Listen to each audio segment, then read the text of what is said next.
What is going on, everybody? It is Ben, aka the Fuse Box, and it is once again that time for Fuse Box Engaged.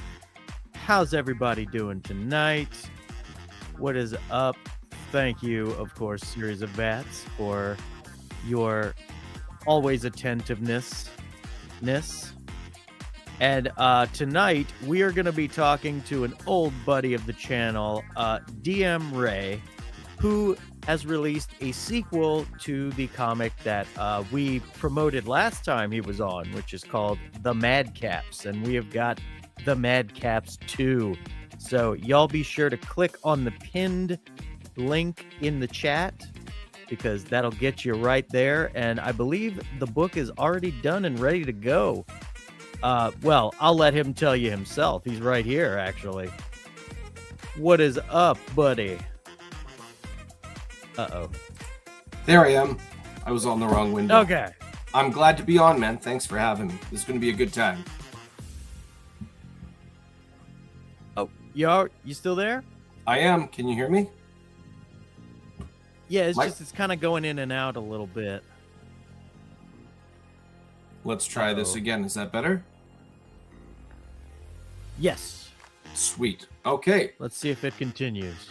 Right on. Well, you just let me know if it's not working, and I'll keep on that. Thanks for having me on. I'm really excited to talk about this, ending this mini-series, issues 1, 2, and 3. This is going to be a really good time. I've been releasing one issue every April. This is the 3rd April, and it is been torturous not being able to talk about how the story concludes, and in 11 days I'll finally be able to open up a bit about it. Man, it's going to be a good time. Well, hell yes, indeed. And I am, of course, joined by my buddy and co-host and zany cartoon character, Mr. Yanafui. Hello, fellow Americans and people of the crown. How are you? Hello. Ray. Nice to meet you. Nice to meet you too. So yeah, have you heard of Madcaps, Mr. Yanafui? No, not yet. So I'm anxious to know about it. From what I've read both issues. I'm not going to spoil anything, but I'd say it's kind of a fantasy medieval based kind of heist vibe. Whoa. Is the best way I can put it. Mm-hmm. Except, of course, it's not like a heist. You know, they're not stealing anything, but it has that vibe. You know, they all it has work some as a tension. team to get. Yeah, 100%. Well, I might as well pull it up right now. Good idea. Yes, indeed. All right, so now this is the current thing, issues 1 through 3. Yes. Oh wow. Okay.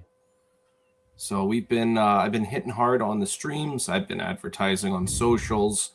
This is the most successful out of the 3. If you want, play that trailer there. It's about 45 seconds long. That'll give a good feel for what people are going to get themselves into. Absolutely. While making contact with our friends Chazko and Sarlacc, we crossed paths with an undead outbreak in Ivywood. This led us down a rabbit hole involving a local drug called Weave, bandits, kidnapped citizens, and an ominous book which I was able to gather critical information from.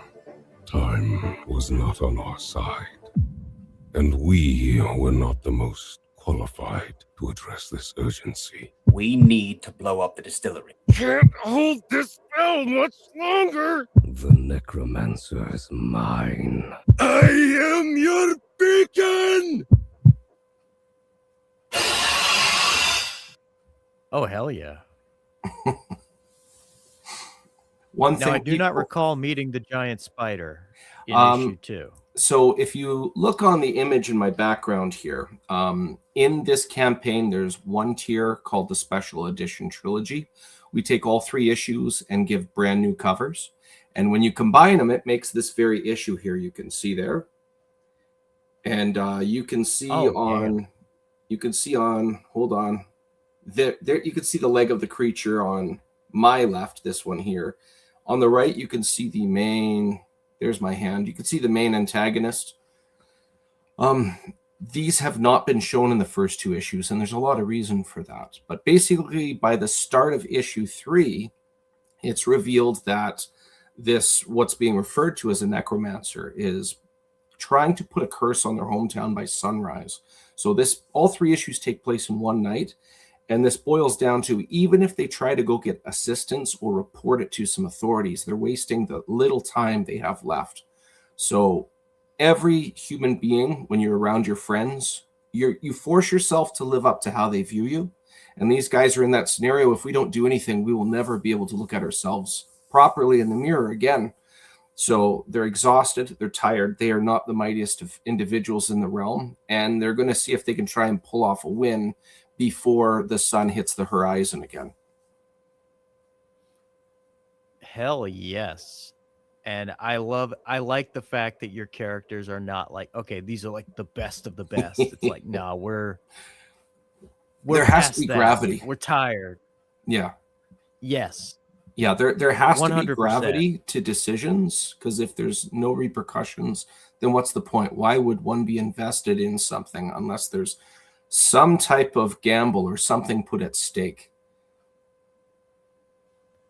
Oh, absolutely. And I mean, and I think that's kind of, I think we all kind of dealt with when we were kids. I may have brought this up before, but like, you know how when you're kids and you're coming up with stories, like you're fantasizing, and you're trying to play by certain rules, and there's always that one guy who was always like, well, I have the power to absorb your bullets and all that, and I am also immortal, and I can't get disease, and I can, and it's like, oh, okay, so yeah, there's no story here. We can't. And every time I flatulate, there's another $1 million in my bank account. Exactly. Yeah. And and I think like, I think in comics there is that you got to be careful of veering into that territory. I mean, yeah, power not creep, all as the they call way. it. Yes. Yes. So I like the fact that your characters are kind of, I feel like it's like they used to be the best of the best, and they're kind of like, okay, like, it's not about whether or not they're the best of the best. It's about, well, all 4 of them are expressed very differently. For example, the big fella in the cape, his name is Madcaps. He looks like either a soldier or some type of seasoned mercenary, but in reality, he wears that armor because it's ceremonial, and it reflects the very little he knows about his culture, of his people. He was hatched from an egg and raised by humans. Despite him having this look and being over 6.5 feet tall and 350 pounds, he's not a skilled fighter. The most intimidating thing about him is actually his brain. He's very, he has a lot of inclination towards the arcane and a lot of potential. He just has not had the time to study and exercise those abilities. So little things like that, it gives it some type of levels of risk, but they have some cool signatures, if you will, but that isn't going to save them unless it's in a very situational manner. Well, I know, like, from what I can recall, I believe the MVP in my book was our boy right here, Chazgo. A lot of people, he seems to be, I would say, a low-key favorite. People really like him for various things. I think there's a lot to relate to in regards to not wearing your entire personality on your sleeve, especially on first impressions. And Chazgo has like layers about that to him. The main one being his people they have a very bad reputation. These blue-skinned elves. He has a high resistance to magic because of all this silver in his system. But because he doesn't want to hang out with his own people, where do you go if every other settlement is going to kill you on sight? So he was visited by something only known as Annette and gave him some gifts through this chess piece, this rook, which he's fashioned into a necklace, which you can see there. And the most critical one for him is being able to disguise himself. So he hides in a city that is predominantly human and a little bit of orc, but he has some other cool stuff. Another one worth noting in particular on issue 2 is, of course, his pet Emex, a 3-eyed albino raven, which he can see through its eyes, which is a critical point in issue 2. Yes. There's a lot of cool things going on with him. And I really enjoyed how you expressed it through the third eye. Mm-hmm. Like having the raven with the third eye open. Yeah, that page in specific, I believe that's page 6 of issue 2. There wasn't much in my description. Yeah. There was obvious panels I wanted to see, but all I said to my interior artist, Victor Medina, I want Chazgo in the middle of the page concentrating, and I want it like splashes of panels, and I need these things shown because they're going to be described. So he did that dynamic of making it look like fragments of pieces. And then on top of that, Dan Kemp, who colored it, he made it look like it was glass, like you're looking through lenses. It was a really good team-up job. And then Micah Myers on top of that, of course, and the way he chose the dialogue to not have tails going towards it. You feel like you're in each panel when you're reading it. A real brilliant combination of talent there. Oh, I 100% agree. And plus, I think I also loved it because I was getting flashes of Odin from Norse mythology. That makes sense. Here's the main antagonist cover. I just will mention up top there, the main protagonist cover above. That was also drawn just one up, the next cover there that we just passed. That one there. That was drawn by Victor Medina, my interior artist. And one cool story about this was his warm-up drawing before he did the interiors to issue 2, and I didn't find out until after the campaign. So I insisted I wanted to buy it off him, and with a couple of color corrections, I wanted it to be the main cover. And I'm really happy with how it turned out. Oh, God, the one underneath that is the antagonist cover. That's drawn by Harv Salteras. So anybody in the early 90s that remembers Dan Ketch as the Ghost Rider, Harv Salteras drew the interiors and cover to that series, the first year of it. And you can kind of tell with the faces of those minions there.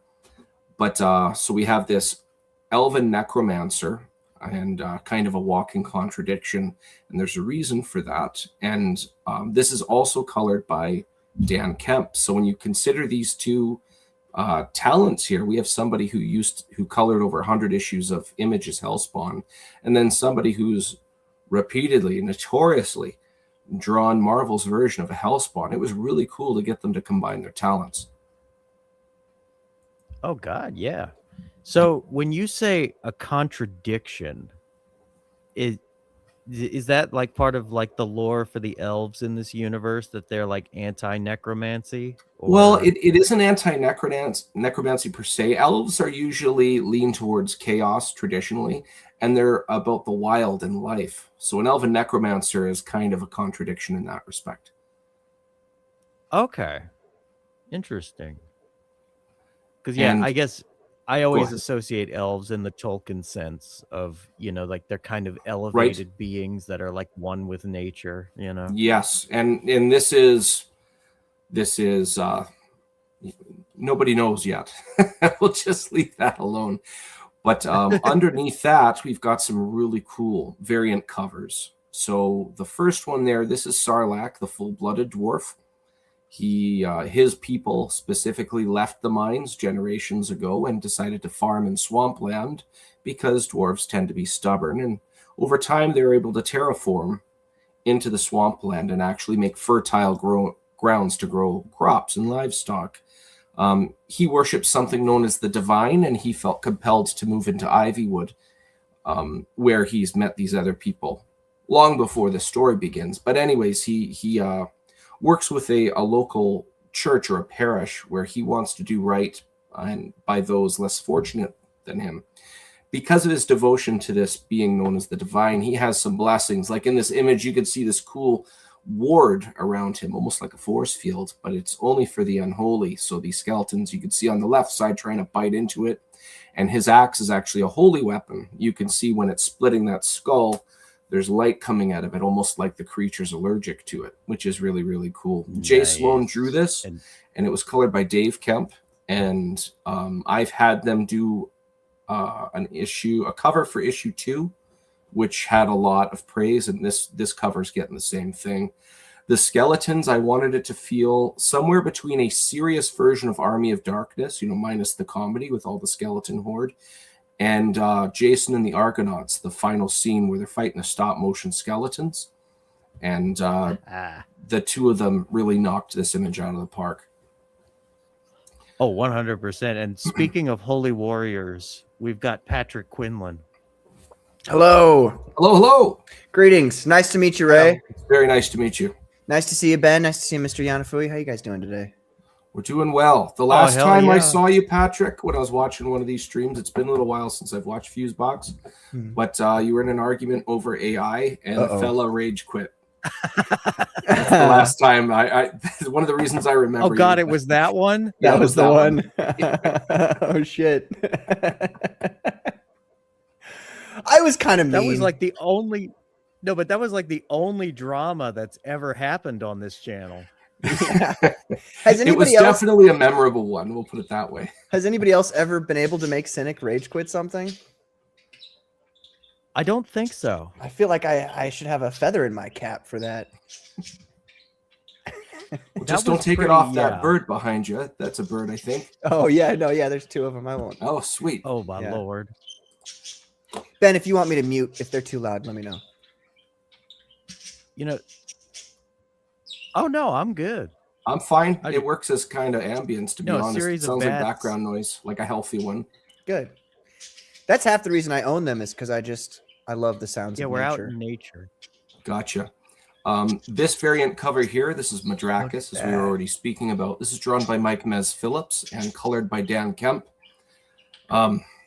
As I said, the most intimidating thing about this guy is his brain. So I like the contrast of the blade in one hand and the book in the other. And that book was a critical plot piece in issue 2, which is found near the end of that book. And in issue 3, it does have relevance. Every cover I have, I try to have some type of foreshadowing that is something going on in the story.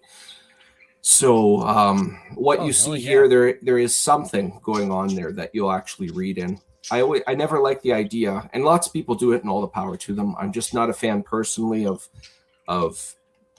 a cover has this really cool art and it doesn't really have anything to do with the story inside, but that's just a me thing. Yeah, I get that. I can understand. I mean, I don't really feel the same way, but I can totally see that perspective. I guess a better way to put it is I wanted to add that extra thing to the cover. I guess that's a better way of putting it. It's my preference. I love the moon behind him. It's a nice framing thing, especially with the lightning coming out and over his shoulders like that. Very nice. Yeah, the only thing I really said to Mike is draw this guy. What are you thinking? And he gives me the first rough of it, and I said originally he had him on a castle turret, and I said, well, if you remove the turret, give it like a cliff edge, and then put a book in his free hand. But other than that, it's all him. Same with Dan Kemp coloring it. It was all him. Like I'm a big fan. Yeah. Well, I like the fact, I think I mentioned this last time also, but I like the fact that you didn't go the obvious route with this character of making him just like a brute or making him like kind of dumb or lumbering. You mean the pointless meat shield that's only good for like that one good haymaker against the other meat shield on the other side, that kind of thing? Yeah. I like and it adds that extra layer of like don't judge a book by its cover. Yeah, pun intended even. Yeah, I get what you're saying. Yeah, I agree. But no, Madcaps, a lot of people like Madcaps. For anybody who's ever watched Mighty Morphin Power Rangers, Madcaps is pretty much treated by the fans of this story like the Green Ranger. Does a lot of cool stuff, doesn't necessarily get that finishing blow per se, but has like a lot of cool kids say he's got aura. That's how they say it nowadays. But he definitely has a presence about him, and it's unique. It's a kind of like an eclectic combination. It's like if you take two skills that are contrast, for example, art and mathematics, well, you get really cool geometry from that would be a good example. And Madraka seems to be this cool byproduct of a bunch of contrasting things. Mm-hmm. Hell yeah.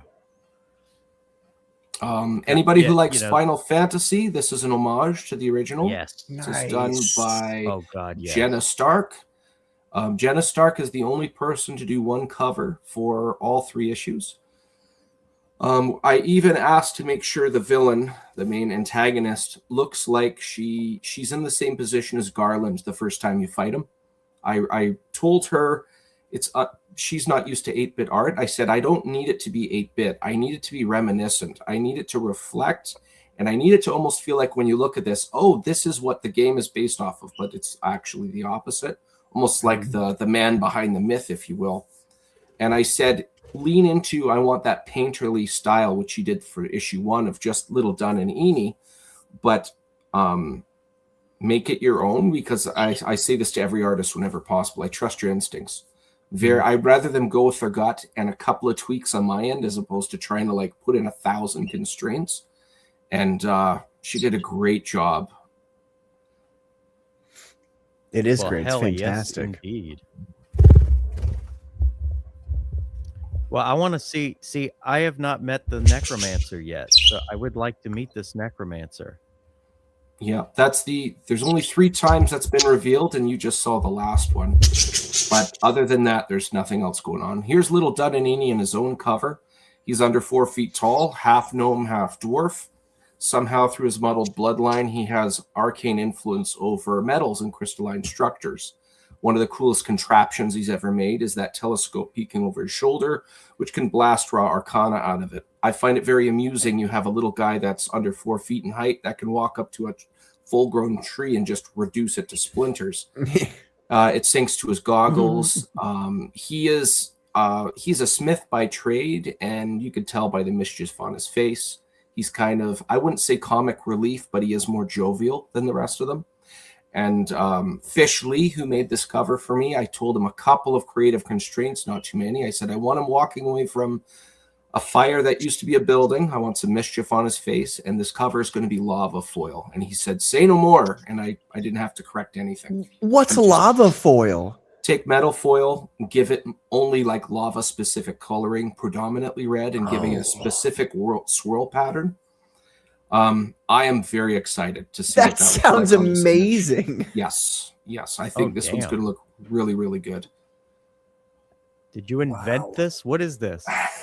Lava foil? I did not invent it. I heard about it, and I'm like, I want to make a cover based off of that. And again, what you see here, this is something that happens in the issue. So with that in mind, lava foil, this thing, yes, I think we can make a cover. And Fish Lee, he did superb.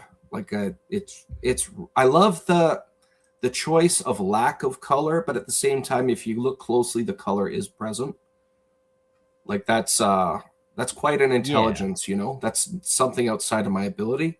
Like you can see the blue in his sleeves, for example. Obviously the green on his lenses of his goggles, of course. But yeah, it's really cool. The only light source is the fire, and yeah, again, lava foil, man. That's going to be a sweet looking issue cover. Got the hiccups. No, honestly, like that's my biggest weakness in comic coloring is I love like lighting and shadow, like heavy shadow and all that. Yeah. Yeah, no, I can respect that.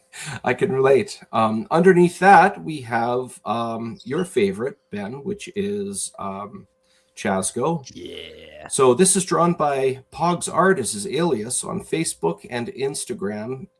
Independently, they both have 175,000 followers each. And this was colored by Dave Kemp.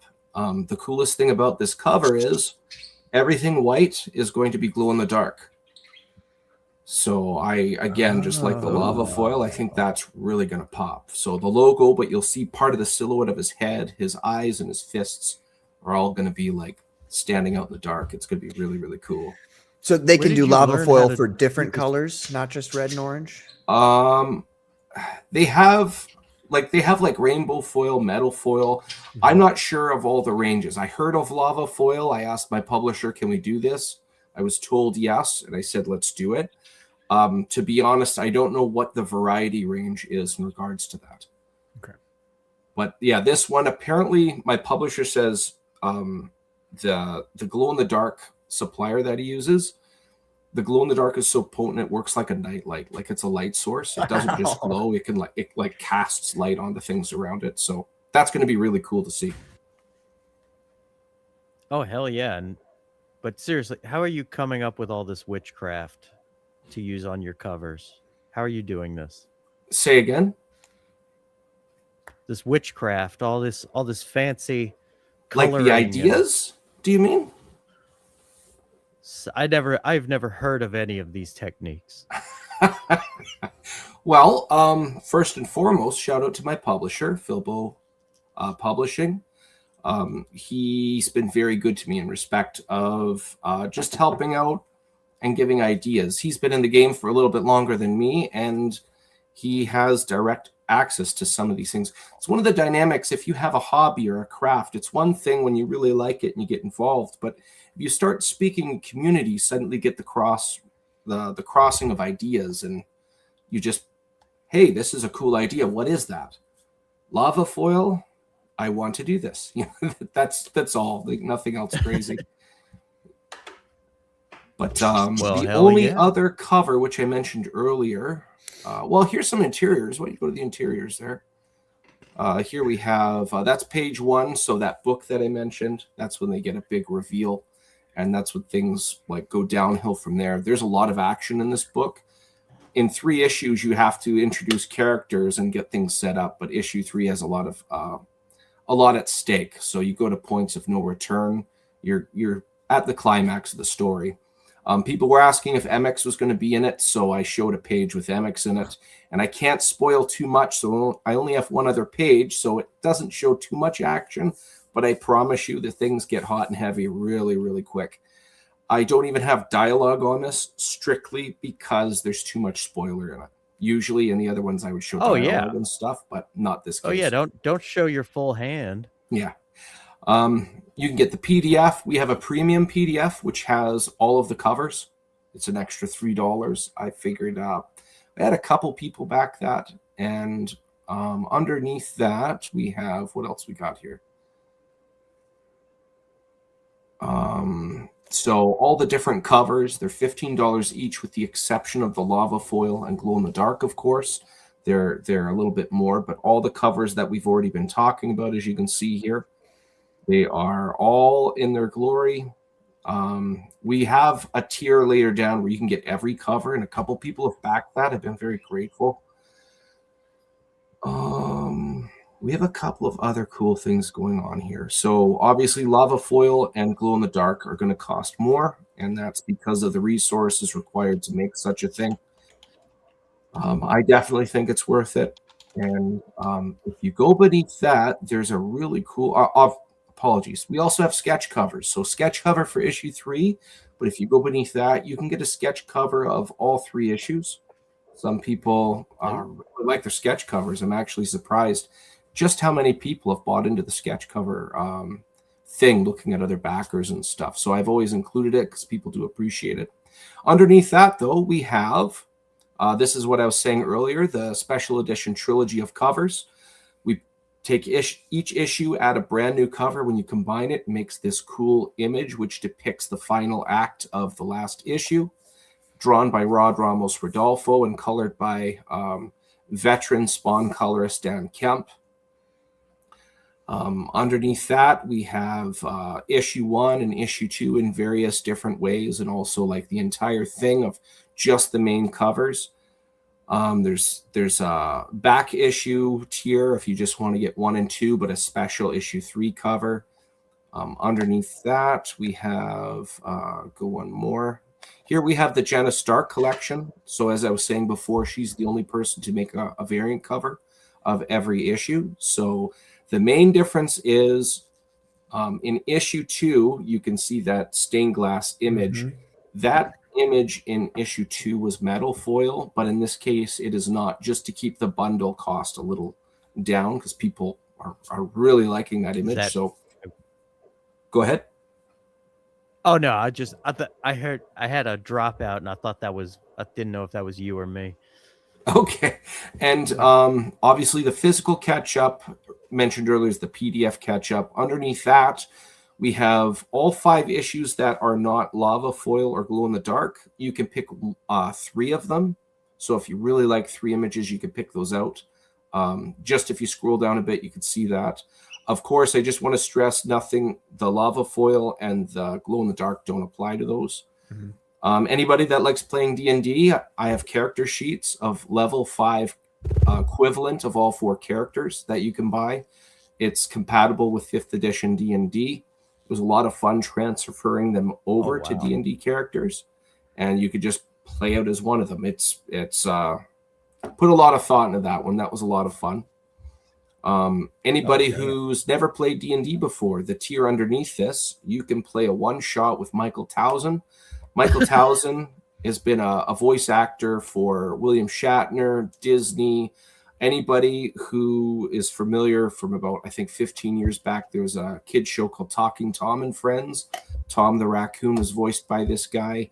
I've played alongside him. I've been a DM. I've been a dungeon master for him and vice versa a lot of times. And I can tell you from personal experience, I can say with conviction, anybody who's never played before, this guy will get you up to snuff and having a good time within 10 minutes.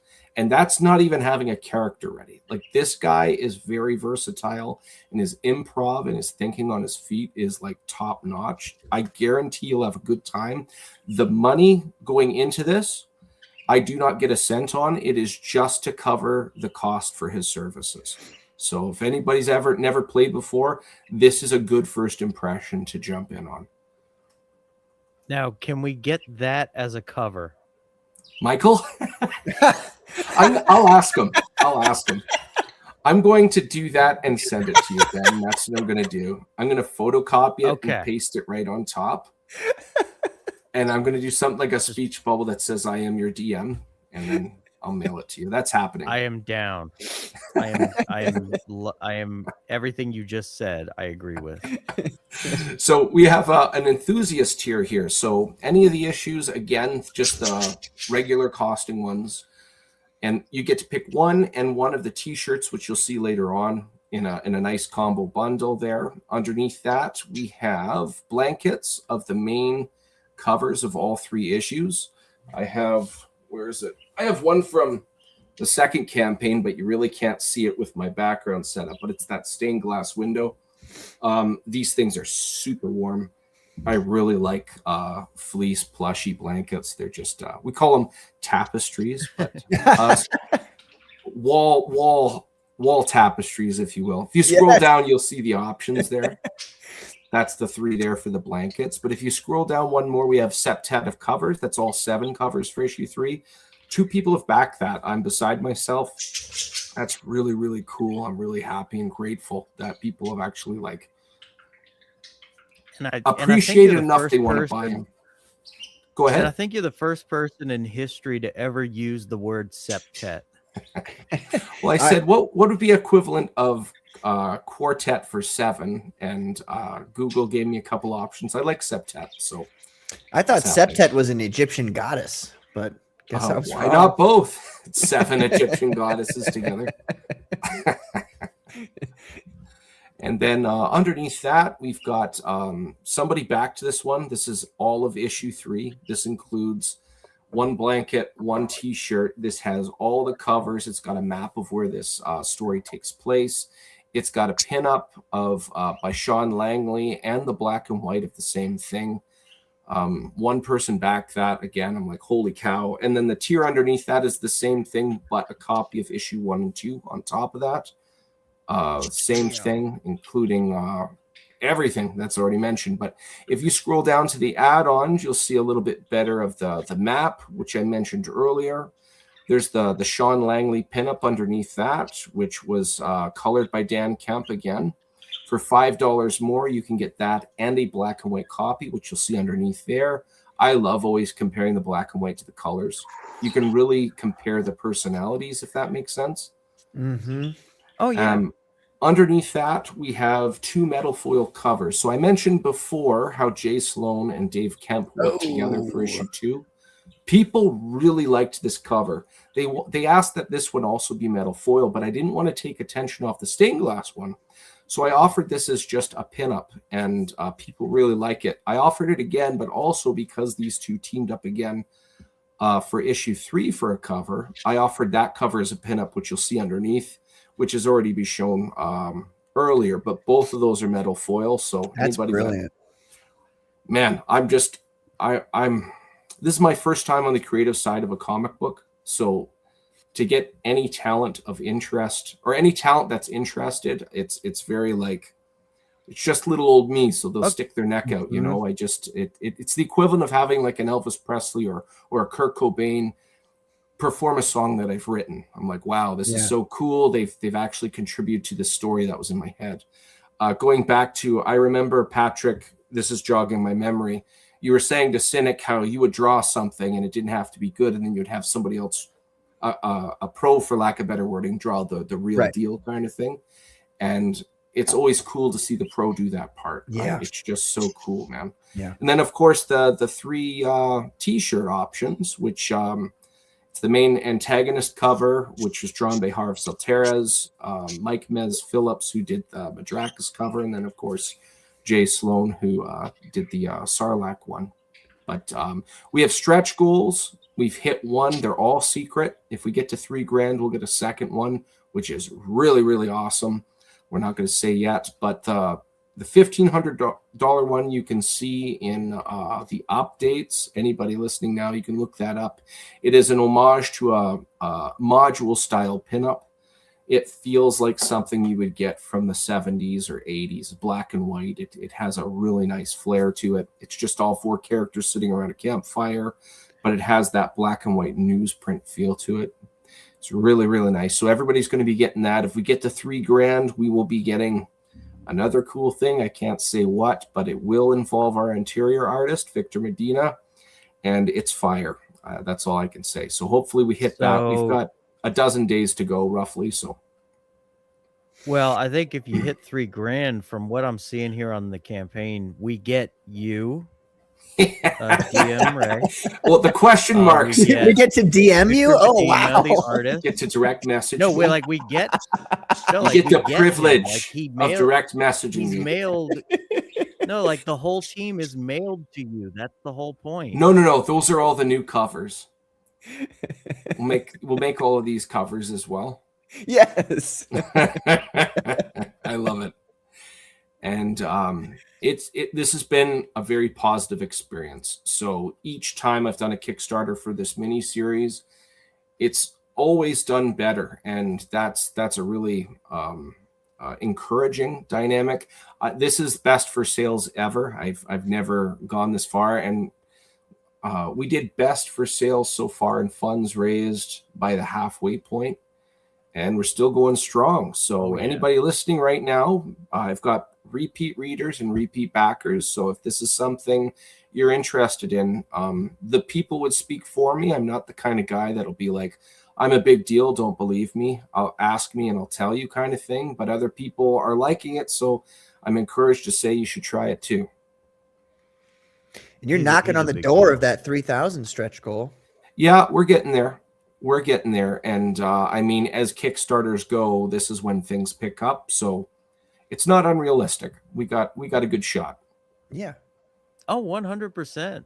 And I would also recommend, like, let's see, Cynic. Well, you saw. I remember Cynic. I've never met him, but I remember him from that one podcast only. Yeah. Well, he's had much. He's very different normally, but anyway, he has a show, FFS, and he likes to have on creators to promote. So I mean, I would definitely go on FFS. I'm gonna look hell him up yeah. right now. And I think, Katie, if you watch this at some point, which I doubt, yeah. Damn. This guy. This guy? Okay. Get him.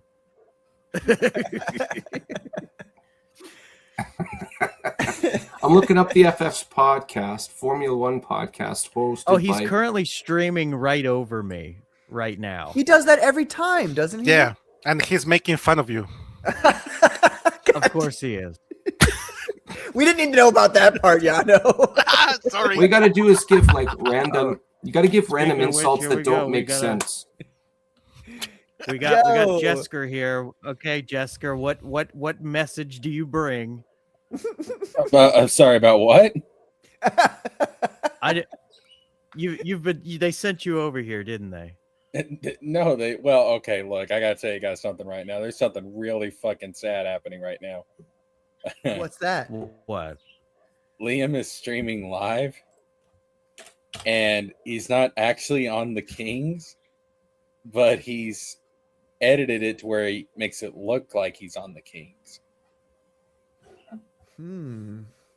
He has it's honestly pretty fucking sad because like he's not been on the Kings in a minute, but he's making it look like that he's actually on the Kings. Can we set it up so we look like we're on his stream, which looks like it's on the Kings? That would be amazing. Yes. Mr. Yanafui. We just respond to the Get things on it. he's saying out into the void. Right? Yeah. Oh, yeah. That's a great idea. Like, Right. I don't know what he's saying. Bro, I'm in. it's so fucking wild, dude. Maybe we could get Cynic in turn to stream it like he's on ours, and we make it look like it's on the other guy, and the other guy is on Kings, and then Kings looks like it's on Cynic. We could do full And circle. then it becomes like that thing when you hold two mirrors Yeah. next to one another, and it's like, Yeah, we break the multiverse. Done. Bro, that's a lot of stream anyways, I just wanted to pop in because I wanted to let you, because that is, bro. If y'all want to check it out, check it out. That is one of the most pathetic things I've ever seen in my life. That's so fucking sad. But I'm gonna hop back over on the Cynic stream. But I just wanted to hop in and let. I want everybody to know about. It's so sad. You did come to bring a message. Tell Cynic I said hi. I've never met him. Tell him I said hi. I will. I'm from Canada, so he has to like me apparently. Oh, there you go. Wait, is he from Canada? Wait a minute. Wait. Hold on a second. No. He's from that shitbag Alabama. That's where. Oh, okay. All right. Yeah. I'm not going to make fun of you, Ray, but if Cynic was from Canada, bro.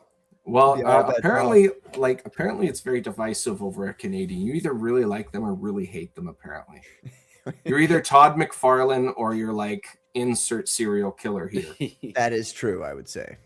Anyways, I'll let y'all get back to whatever y'all are doing. I'm trying to spread the good word of lean.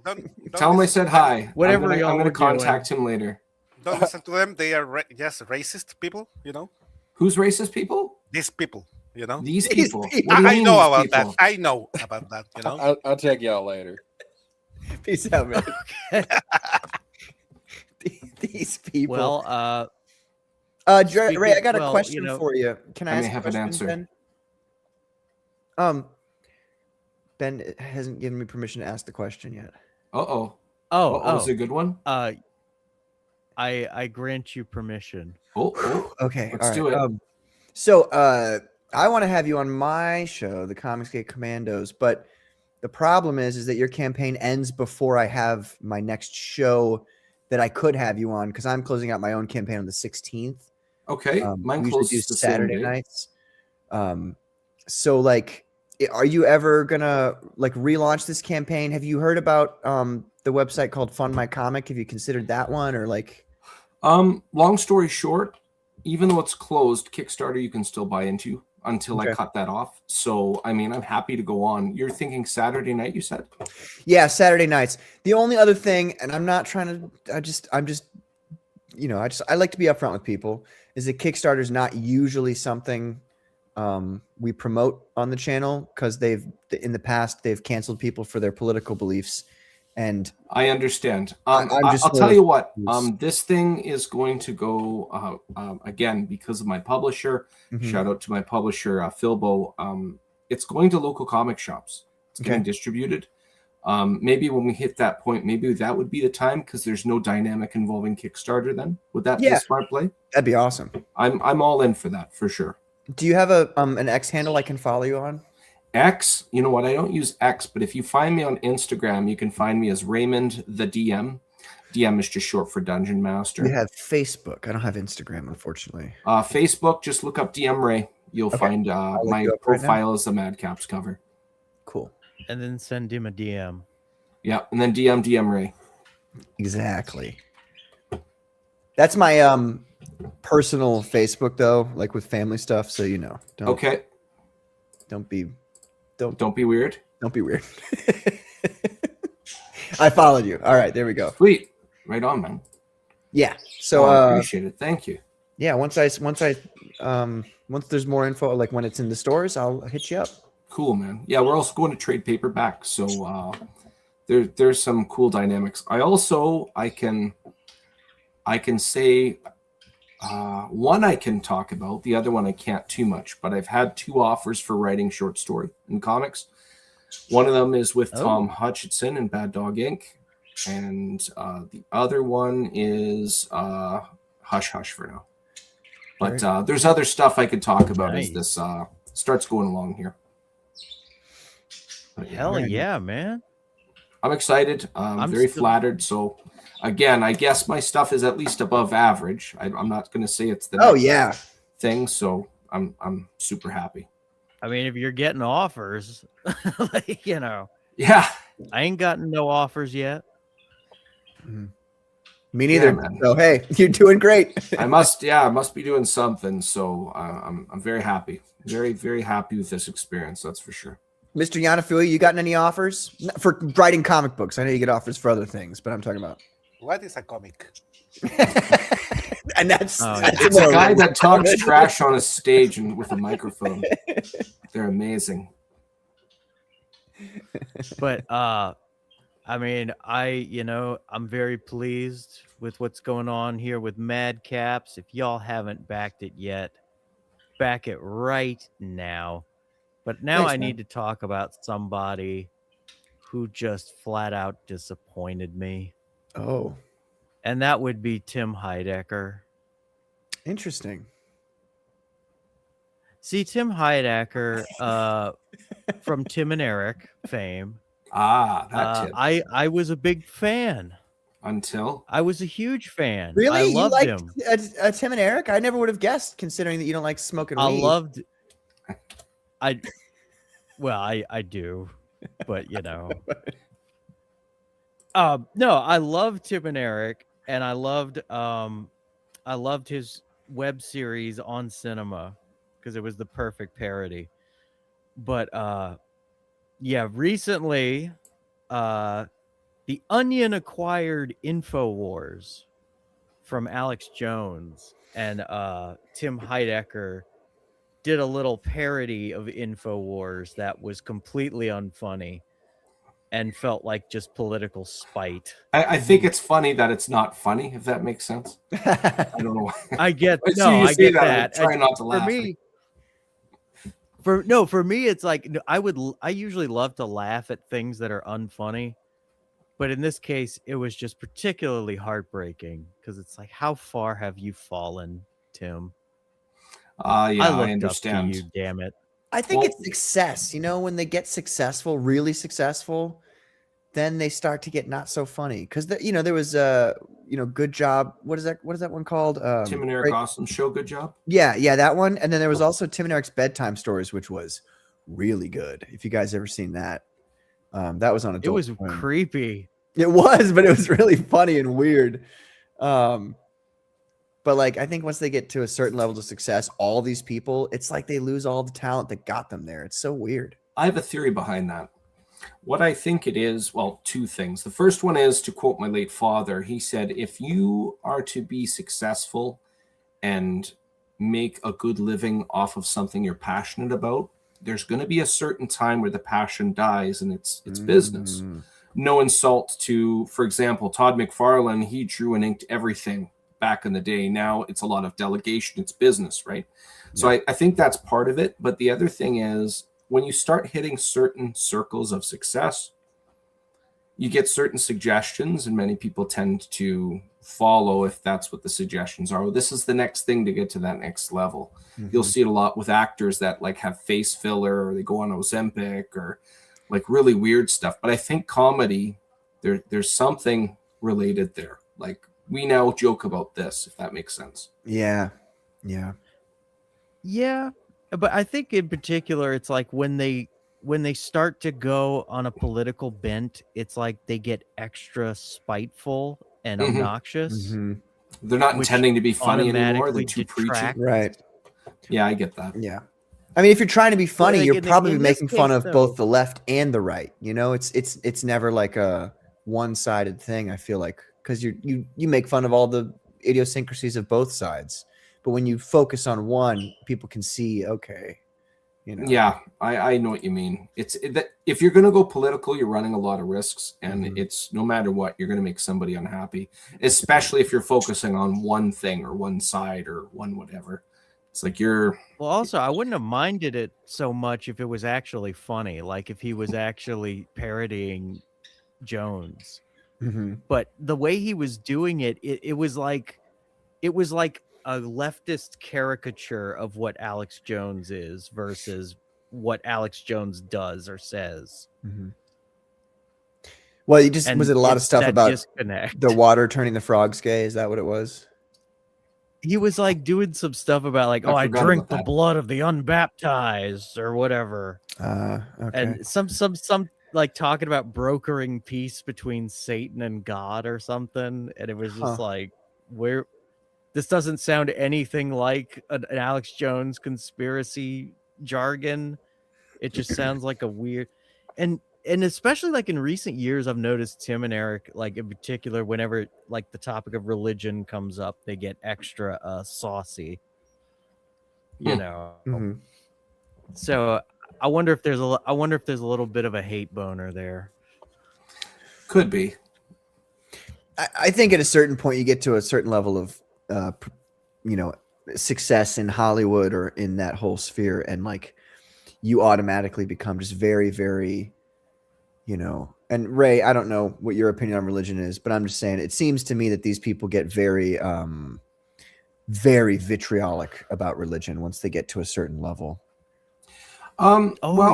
This the thing, like it's a very weird dynamic. Like there's the old, like where I'm from, and I'm sure you guys have heard this as well, certain things you just don't talk about at the dinner table, usually religion and politics. And breaking bread with somebody is supposed to be a peaceful thing. It's not supposed to go into you use the word volatile a discourse or anything like that. Comedians should not be divisive. And I hesitate to say that because they joke about anything, right? But certain individuals, I'm going to have this one vein and I'm only going to make fun of this one thing. Well, you're hiding behind the virtue of comedy to justify just being a prick, right? Like, yeah. I'd rather just be funny and have people laugh at me. Even people that agree with me, I'll make fun of them and myself and everybody else. If that's my profession, all stops should be pulled. It's either all funny or none of it's funny. But if you're going to go down, the beauty is touchy subjects. You got to be careful, Well, the beauty of it is I don't really need to make fun of myself because FFS and my own chat, they do it for me. So you feel like the work's already done, so now you can just be positive. Well, I can like make fun of slinging everybody else insults now. that don't really make any sense. Like say something they're not going to compute, like my armpits smell more than yours, sucks to be you, or something weird like that. Yeah. See what they say. Well, I think that's where a lot of what you're saying right there, Ray. I think that's where a lot of like ribbing other people humor comes in. There's a lot of people who they'll make a joke about you, but it'll be very like pointed and very personal. And they don't if you do anything, it was just a joke, Right. Just they don't kidding. understand why it's not funny. But like when I'm at work, I work at a car dealership, so you can you can imagine the kinds of shit we say to each other. Even now, I'm like trying to prevent myself from using foul language just because it's just a natural thing when you're at work to just you say all that kind of shit. Excuse me, again, I did it again. But you always I've always focused on if I'm making fun of somebody, I find one thing that they actually don't care about at all, Mhm. that is not something they're bothered about, and I hone in on that, and I like make fun of that so that they know it's it's just stupid. I'm not actually making fun of you. I'm just finding one thing to kind of give you a little trouble over. Yeah, one thing I like doing is I like joking about things nobody talks about. For example, if I say bye to somebody and we're walking the same way, oh, is this the part where we say bye and then walk the same direction? Let's pretend we're not looking at each other. Okay? And we'll both laugh over that, right? Yeah, that's great. Nobody talks about that, but everybody can laugh about it. That's my sense of humor. Yeah, that's great. Well, that's the Seinfeld. Yeah, observational humor. Yeah, that's a good way of putting it. The Seinfeld funnies. Oh, I brilliant love show. Seinfeld. One of the greatest shows of all time. Show I'll about tell you, nothing. I was gonna show a clip from the Alex Jones thing, but I've decided not to. Why 'Cause not? I You don't think you get want to go struck? through that again. I Would just you don't get want to go through that again. Oh, come on, bro. If you're not going to get struck, you got to show. You built it up. We're all waiting to see it. I know. You got to show it. Oh, I'm gonna hear like Alex well, Jones, I can't show like, the whole ice thing. cream cone, that kind of stuff. Look, if you get struck by it, that's one thing. But like, if you won't get struck by it and you can show it, bro, come on. You got to show the whole thing. It's like the heavy. He's leaning on the whole the accent, like doing the voice. That's his whole shtick. Everything do it else well? about it sucks. So basically, it sounds like he has bronchitis while squeezing Yeah. out diarrhea. Right. That type of Alex Jones voice. You think Jesus Christ would ever eat somebody? He would never do that. I would. Let's That's the see one. it. Come on. Here, I'm Show gonna us. watch it right now on the tubes. Well, I'm pulling it up. I'm pulling it up. All right. If we get kicked off, it's your fault. Just let Everybody pressured me. conform. I succumbed to peer pressure. You should not say that. People are going good to for take advantage kids of you, to- bro, to- and not in the fun way either. It's good for kids to give in to peer pressure. Oh my Sometimes God. you just got to follow the crowd. You know what I mean? Whoa. I teach my children to shoot people who say such things.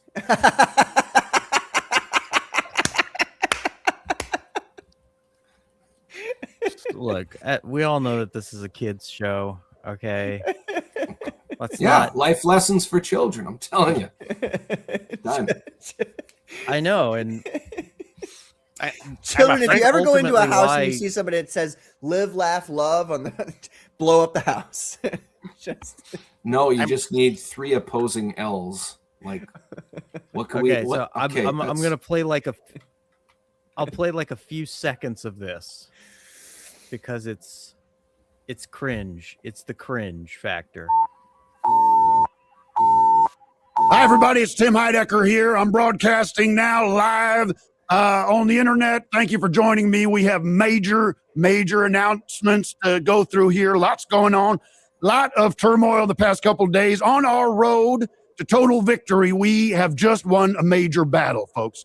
Okay, Alex and his gang of liars and scoundrels have been cast out into the street. They have lost InfoWars, Infowars.com, and their various platforms now. They have been cast out, ladies and gentlemen. And I'm saying the voice is his good. voice The is voice good. is impressive. I got to Yeah. give him that. I did not expect him to be capable of that. And it's Ben, this interesting. is- I didn't know that the Onion bought this franchise. Essentially, the name. Yes. I like how they even just to add insult to injury. The O is an onion. They use the rainbow for obvious insult to injury on top of that.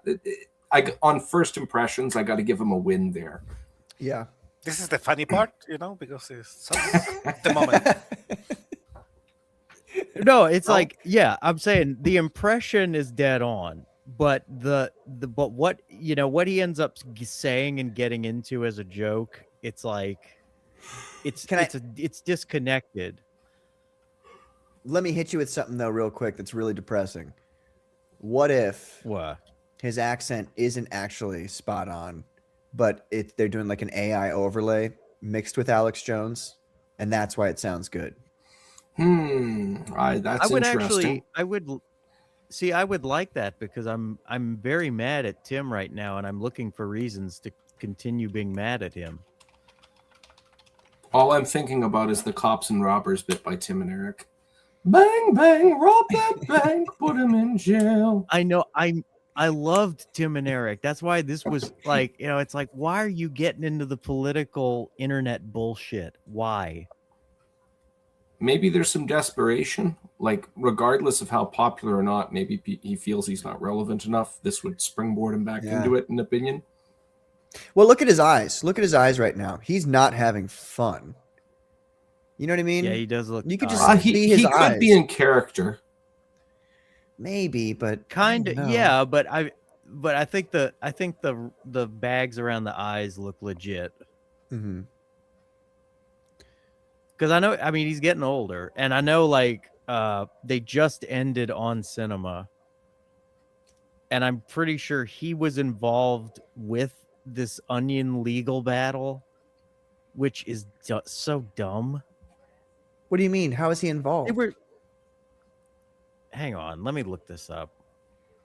I don't want to. I can't be shooting off at. You're supposed to have 36 tabs open of Wikipedia articles to have it already there. Well, I have 36 tabs of trailers open right now. That we're not going to talk about. We're just going to watch them. We're going to talk about Onion. I mean, Wars. I got a lot of them. That's it. All right. Is it for emergency use? See, we could talk all day about Onion Wars. It's got layers to it. Oh, so much. So much. So was yeah, like hold on. Let me ask the AI overlord. Simp into the AI. Simp chat. I mean, hang on. Let me see. Oh, by the way, I create beautiful apps with the AI. Can explain your website. You know, oh my God. Can help you to understand if you. Okay, so he wasn't involved in the actual. Forget about it, lawsuit, Yanafu. He doesn't want to hear from you right now. Does he? He wasn't. I got the freaking thing. Christ, No, continue with your things. I'm not important in here. I got the. You know how I am. I gotta read it when it's right in front of me, or I'm gonna forget. Bro, you might need to roll back the weed, bro. I'm just saying. Why? I didn't see anything change. That's the thing I'm working on. So, Mr. Yanafu, are you a peanut? Is that what your caricature is? It's a bean. It's a bean. I'm a beaner. I'm a beaner. Can you hear my voice? Okay, I spec in your lingue now. I understand. It's a bean. Yeah. Now he's angry. Look at him. Yeah. So I'll pass an olive branch. I'll pass an olive branch. I have a middle child. Her name is Julie. I call her Julie Bean. Does that count for anything? No. No. Oh, I'm sad. I'm sorry. Oh yeah, of course, but it means another thing, you know. It's a Latin thing. You wouldn't understand, you know. Enlighten me. Oh, but we are going to derail the stream. I mean, look, I'm the comic relief, but we are going serious, right? You're right. The show. Totally. Yeah, we gotta put our serious faces back on. Yeah, this is a serious guys, matter. this From is a conversation with a bean over at InfoWars. This is a Time real Tim serious thing. Heidecker is directly involved with the Onion as creative director for their takeover of Alex Jones's InfoWars. This is I thought you meant he was amazing. involved in This a is lawsuit. serious shit. I thought he was too, but I was wrong. But he's definitely having fun rubbing Alex Jones's nose in it. The problem with making a spoof on InfoWars, the biggest problem is that like at least 30% to 40% of what Alex Jones said, and everybody was like, haha, what an idiot, what a stupid conspiracy theory. It was like it's 100% true. So it's like, oh man, they're fighting a losing battle, I feel like. Well, like for me, it's like I agree that a lot of his predictions have come true, but at the same time, he goes about saying things in a wacky way on purpose, I think. But basically, Well, he got your attention, didn't he?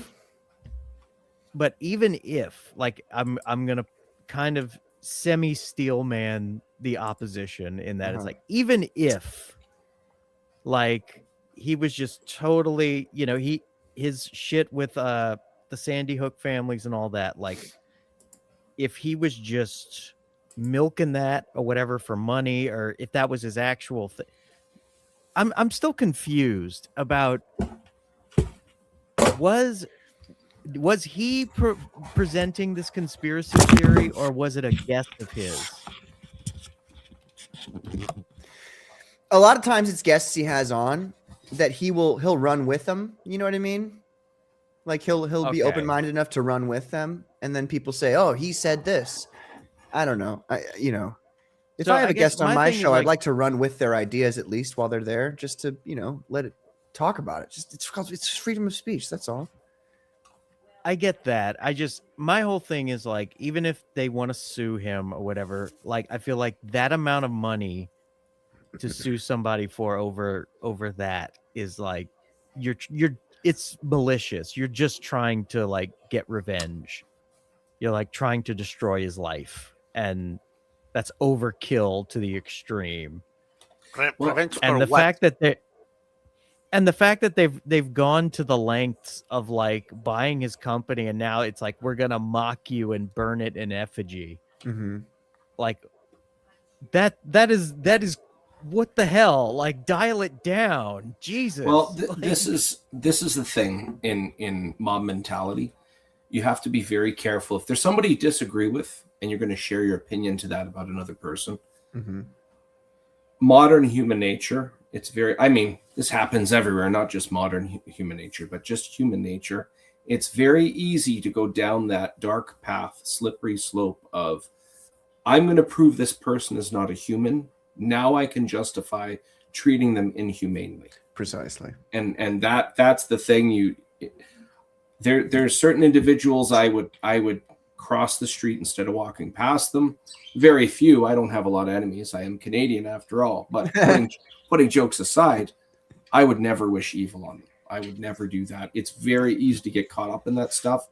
And if you have a larger group, if you have hundreds of thousands of people, you're going to get one or two or three that are going to have those dark thoughts and take it to levels never intended. And this is one of the byproducts you get.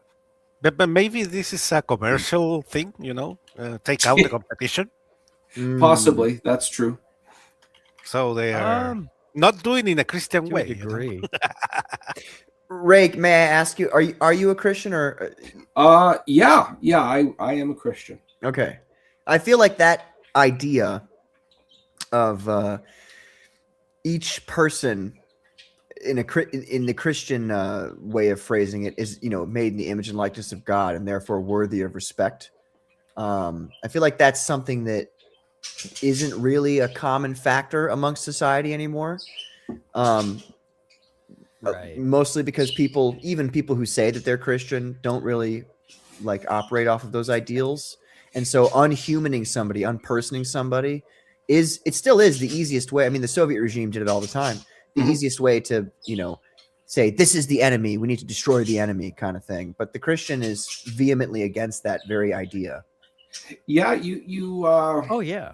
I think that's definitely a variable. I think that goes without saying. I told you I'd make it about religion, Ben. You thought I was fucking joking, didn't you? No, sir. Hey, I know that I am definitely not a perfect Catholic, but I am still a Catholic. No, I'm just saying, I told you last night on Cynic's show, I was going to make this one about religion and philosophy. I told you, I warned you. You gave me the link anyway. Oh, man. See, I wasn't even putting that together. Jesus. Yeah, because you were fucking high, bro. I mean, we can just judge everybody for everything. No, I'm not judging you. I'm being way nicer in the way I'm ribbing you than they do on FFS, bro. Well, no, I know. I think the one thing that's very common is what got to that point. So the thing you pointed out about it not being common in our society, there's lots of things. I remember there's a YouTube channel called Reckless Tortuga. It's not active anymore. You ever heard of that one before? This is going back like at least 10 years. Reckless Tortuga, he had this character called the Online Gamer, and he had a whole series where what if somebody who was immature and spoke to people he played against in Call of Duty, what if he did that to everybody's face all the time? Yeah. And the very first episode, his girlfriend is having 2 of her friends over. They're going to leave the city. They're going to play Monopoly together. So the whole time in Monopoly, he's trash talking them like he would in Call of Duty. He's like, oh, this is my, I'm going to take the boot. That's going to be my icon because that's my clan tag. We're going to kick all your asses. Yeah. Just like bad and bad. But anyways, going full circle to what I was getting at is when these certain things become normalized, it's hard to draw the line of when you don't do those things. Mm-hmm. So it's very easy. I'm never going to see that person again. It doesn't matter if I cut them off in line. Yeah. Like little dynamics like that, I think contribute to a bigger picture. Yeah. I would go even deeper and say that the whole reality of the Christian faith has been undermined and utterly destroyed by the education systems in both America and Canada. And that the reality of our religion has been undermined. And so people don't even really think it's real. They think it's just a bunch of nice stories, you know? Mm-hmm. Like, it's some nice ideas, you know? Jesus was a nice enough feller, I guess. Well, they try to pretend like they're multi-religious or whatever, like, oh, we welcome all faiths. But in reality, the de facto religion has been atheism. Yeah. Yeah, it sounds very normal to talk about people who can revive, do some miracles on the street, you know? Yeah. It's totally normal, you know, to believe in that. Yeah. Coming from the heavens, no? Mm-hmm. Yeah, I hear what you're saying. It's an interesting time. I think one of the things that if even the very just dynamic of the concept of love your neighbor, I think I'm reminded of a movie, Stephen King's The Mist, when they made, I mean, it's been put on film a couple of different ways, but there was one in, I think it was 2007 with, I think it was Tom Jane, who played the Punisher, was one of the main actors in it. During that, do you guys know the premise to The Mist? No, I don't. So basically it starts, you're following this family, they're in a grocery store, and nobody knows why, but everything outside just gets covered in this foggy mist, whatever you want to call it. And then there's creatures just lingering out in there. You could barely see like 20 feet away from yourself when you're in this stuff. So they're all in this building. They try different ways to like escape or scout out. They tie a rope around somebody's waist. He goes out. Eventually, they pull the rope back. It's just a pair of legs. There's all these weird creatures. And amongst them, there's many different personalities. But one of them, or two of them, they're from a local military complex, and they find out there's been some experiments there about something to do with dimensions. So apparently they opened up a portal to a dimension. This entire atmosphere flooded in with all these creatures and all of this like gases, if you will, making this fog, this mist. But in the grocery store, there's one lady who is the stereotype crazy Christian lady. Lots of stories have that. It's kind of a trope. But anyways, over time, she's believed that this is considered the apocalypse. And if everybody follows what she says, they'll all be safe. And she's charismatic, and she drums up a lot of individuals into her following. They find out the military guys are overheard talking about this, and one of the religious followers drags them out to the middle of them, and they're saying, "You're the problem. This is all because of you and not worshiping God and stuff." But anyways, going back to the dehumanizing point, they're all so mad they start hitting him, and then one guy gets the courage to stab him, and then they all just get prey drive and kill the guy. And it's very easy if you disagree with somebody to just, you're not human, and now it's okay what we're doing kind of thing. It's a very dangerous thing to do. Yeah. And I think that also factors into like people sometimes don't even think about the way their own brain is working. If something comes between you and your money, you know, say you've got a family and you've got kids you've got to feed. If something comes between you and your money, it's almost like it doesn't matter if the person is right or wrong about what they're saying. they came between you and the way that you're trying to provide for your family.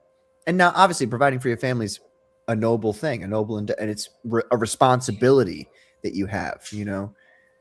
But like, people will sacrifice their morals quite quickly for money to provide.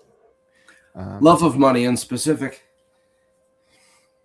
Well, I mean, I have noticed recently that many people will, when pushed, they will say, no, I have to do this because like this is the way I get my money. Like, and again, I don't want to bring up a subject that you may not be comfortable with, Ray, but like the COVID vaccine, for instance, like I was threatened with termination if I didn't get the vaccine, you know, and if I had a wife and kids, it's like, well, what am I supposed to do here? You know, because I'm morally against this, but you know, I've got a wife and kids and I'm morally against them starving. So, you know, it gets to a point where, gosh, things are made very difficult for people trying to just be moral individuals.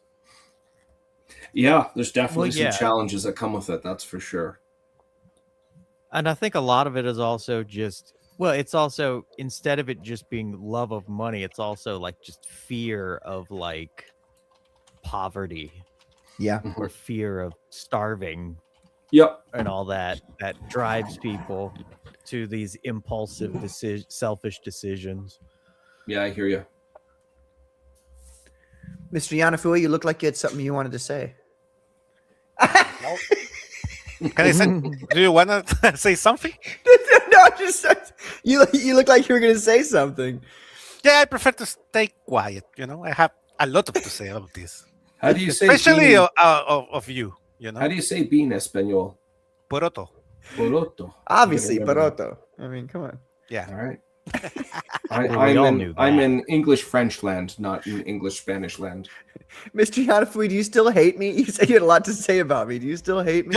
You know, there is the thing is that people know that I'm not from American, you know. So what? The first things American, I don't know how you say. I'm joking. So the first things they do when they know me is start to make fun of me, you know. What country are you from? Not be like Chile. Chile. You're American then. You're part of the Americas. Yeah.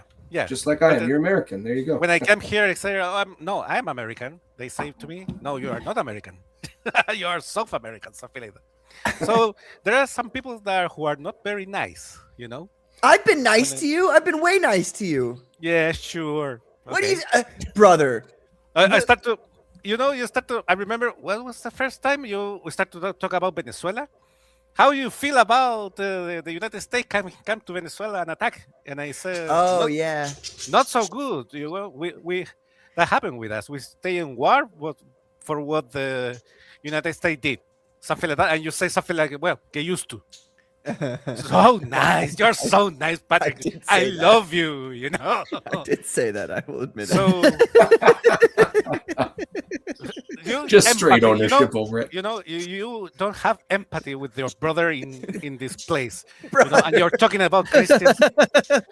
Oh, I feel so good. You know, Patrick. He doesn't have empathy, but he might have M&Ms. You look like a peanut. You could have peanut M&Ms. Mr. Yanafui, I'll have you know that I have always loved the women from your part of the world. Oh, they're better. Yeah. I would defend your nations with my life because I need me that Latino booty. Yeah. Learn to dance, and you're going to get that booty. You know, Mr. Yanafui, I want to let you know that I am Irish, and my ancestors. Okay, they switched sides. They were on America's side, but they switched sides to fight with the Mexicans. I know you're not Mexican. I'm not making that claim. But you're a Latino man. You can't say that. You're a Latin man, right? So, look, you guys are my favorite of all the foreigners. Hands down. Hands down. Maybe Russia. Maybe Russia's a little higher, but you guys are my favorite. You've always been my favorite. Why Russia? It's like we are all the same. No. My last name is Jameson. You're not? I wasn't involved. I'm not Mexican. I live so far from Mexico, you know. We don't have. Okay. I made him mad again. I'm sorry. I'm fucking around with you, bro. Yeah, sure. Mr. Yanafui, do you like jokes? I want to see how many different animations you have for your face. Jokes? Yes. Yeah, of course I like jokes. I'm all about the jokes. You're all about the jokes. Okay. Yeah. You just made one, and you didn't laugh at all. You know, Why- and, I why- made fun of. I made a video today. I made fun of the FFS crew. You know. Okay, here's Oh a joke. shit! Show us the video. Oh, sorry. You want to see? Let's Share do that it. video, man. Well, wait. Let Ray wanna see it. tell his joke first. All right, fine. Oh, I'll do yeah. the joke first. Yeah, So, why do melons have wedding ceremonies? I don't know. Because they can't elope. Straight face. This is good. I'm going to keep doing this. This is good. I don't understand. Yeah, just he How you go slang? Cantaloupe is a type of melon. Oh, okay. And eloping Is the like when opposite you- of a wedding ceremony. right. It's when you leave with your betrothed and like you just peace out and go marry that person somewhere else. Oh, okay. Smart. I see. Cost efficient in some cases. Perfect. That was a good one. I like Oh that my! one. I wonder who the subject of this video is. Oh my God! Here we You know, go. Liam Who is this doesn't guy? have many wins. He's a winner on the internet, you know. Like, are we talking? I've never heard of. Are we talking Charlie Sheen winning or actually Yeah, winning? something like that, you know. He's very Charlie successful. Sheen winning. He has a lot of money and he's good at sex. Yeah. And he's been attacked by influencers. He's been Oh, attacked yeah. for influencers now, and his house, you know, and everything. You know, his mansion farm. I'm getting tired of the world trying to attack Liam. Yeah. So This is I Liam? give him a win. You know. It's something like him. Can you get It's this an fucking AI like and subscribe amalgamation. thing out of my face and off of the screen so it's not No, covering no, up the- Mr. Yanafui's amazing new video? Leave that here. I thought that your name was like and subscribe. Legitimately, it's been covering up my face the whole time. I thought it's you were good. growing a Leave it there. thumb out of your forehead. You guys. Leave it there. You know. You I piece prefer of not to shit. watch. Do it one more Madcaps. time. I want to see it grow out of his head. Do it one more time. And what did we He's say gonna about peer break pressure? us. See, yeah, exactly. well, peer you pressure. I know. peer pressured him into doing Yeah, it. but if I give it into it all the time, it just becomes predictable. I Okay, mean, so if I do it, there it is. Boom. Oh, come on. There it is. I like it. All right, I'm content.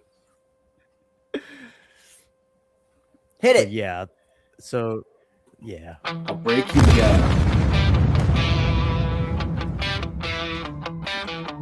I drop manga panels on my Aussie land. Chat roast my art, but they don't understand. Scroll through the hate, turn heat into steam.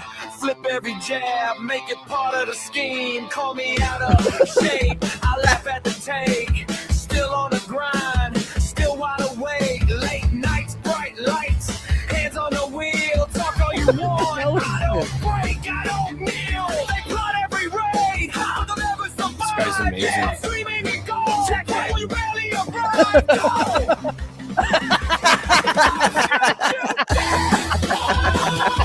They come in What is waves. happening here? Raise it the gate. Yeah.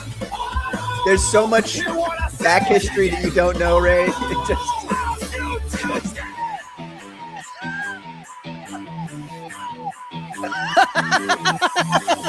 Hands in the bank, real brick by brick. They talk from the sidelines. I move too quick. Different rules here. I run my lane. Like They the play Super small games. Soaker. I change the game. Don't stay locked. Every Honestly, he angle looks really check. Comes fucking in, I cool. don't Oh my get God, slack this from is the a dirt. good Gotta be on song. the clock. Yeah. They chase my shadow. I'm ahead of time. Plot every raid, but they'll never survive. I'm screaming in gold. Check it when you barely arrive. Go. I'll shoot you down. They come in waves. Is that the White House?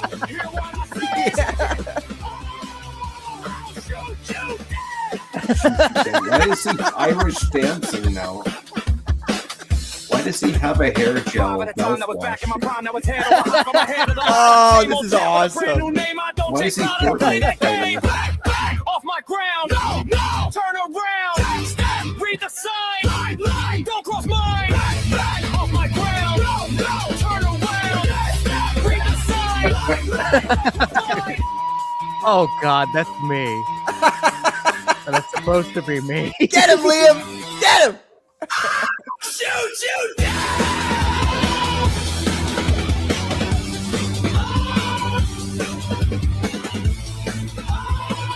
Is that Tony Hawk?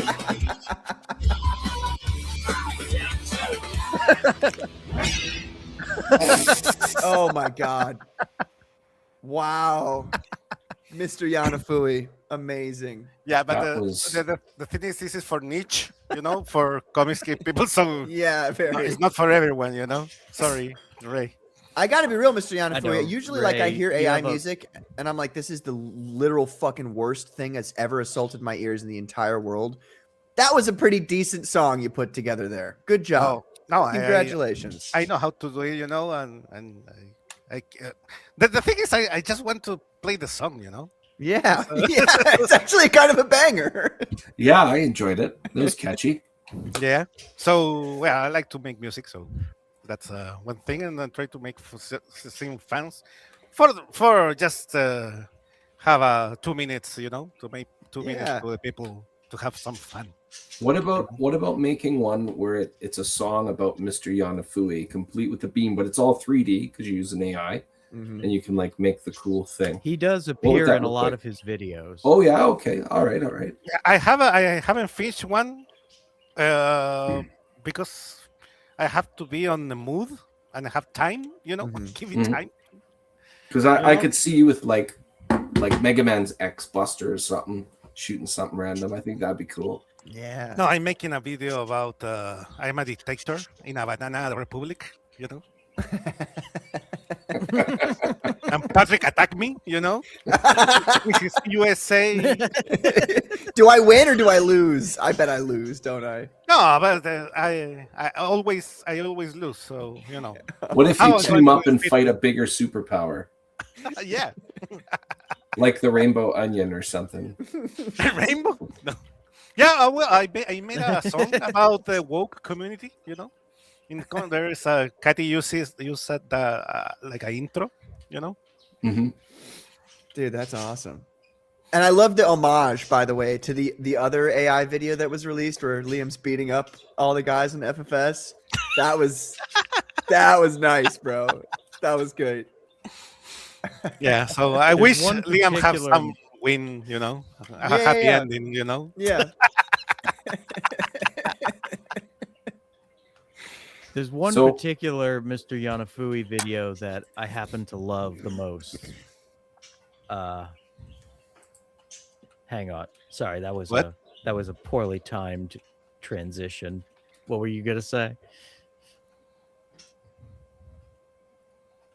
You should just Oh, no. finish a sentence and then say however, and then pause and see how long everybody stops to see if you're going to keep talking. What? I I think do you that. were talking, Ray. He interrupted you, Ray. I think I said everything I need to say so far. Oh, okay. I think we're good. I think we're good. Oh, good lord. Hang on. No, I was just saying this was a poorly timed transition because I needed to look up the video. Well, What do you- while you're the doing feeling? that, there were two individuals you suggested I hit up for podcasts. What names were those? I think Yeah. it was a Kate you mentioned. KDD? Katie did. Katie of, did, like the Kate bug? and, Interesting. yes. But we can give you the link. Is she, what socials is she on? Huh? Katie did. Katie did what? She is. I mainly know her on X and YouTube. On the tubes. I'm going to put it on the. I don't know if I'm a. Can I put it on the channel?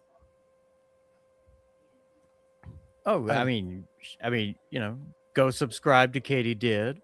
She does wonderful videos and promotions. Katie did. It's founder. Okay. Yeah, I put it And on she's the nice. private chat on, She's on nice the when she's chat. not trying to. Got it.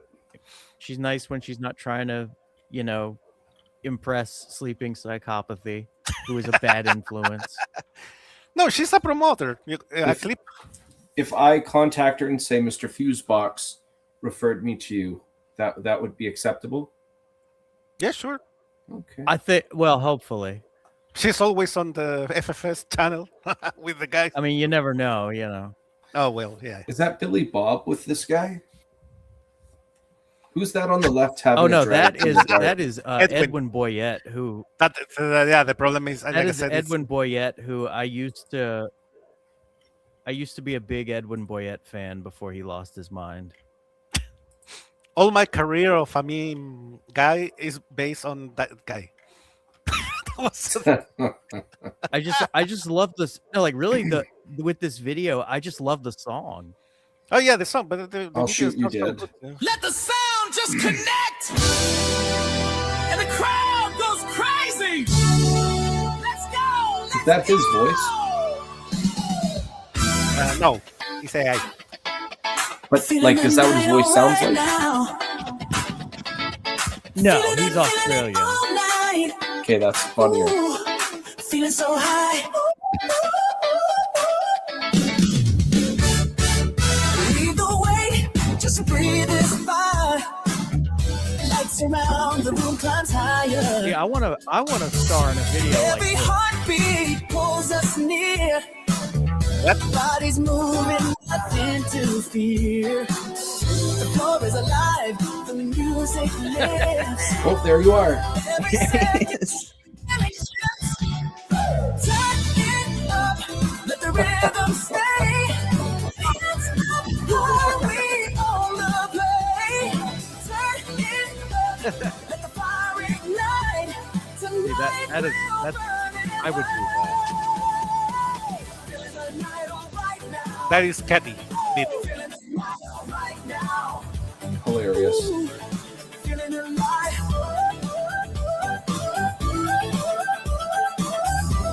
I just love this song. It's moving. There it is. See, they sit by and walk the same way. Damn. That's supposed to be Crazy Cat. Yes.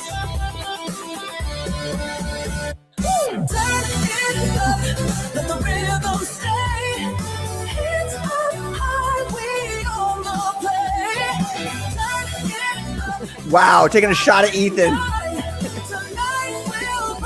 I always take shots at I noticed that.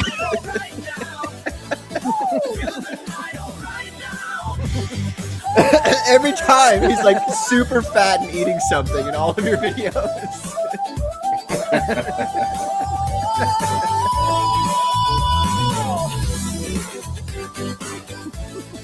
Feeling the night all right now.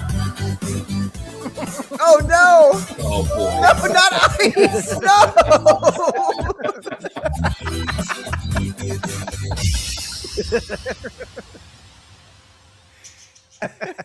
Well, that had a couple extra levels of silly. Good job. I like that.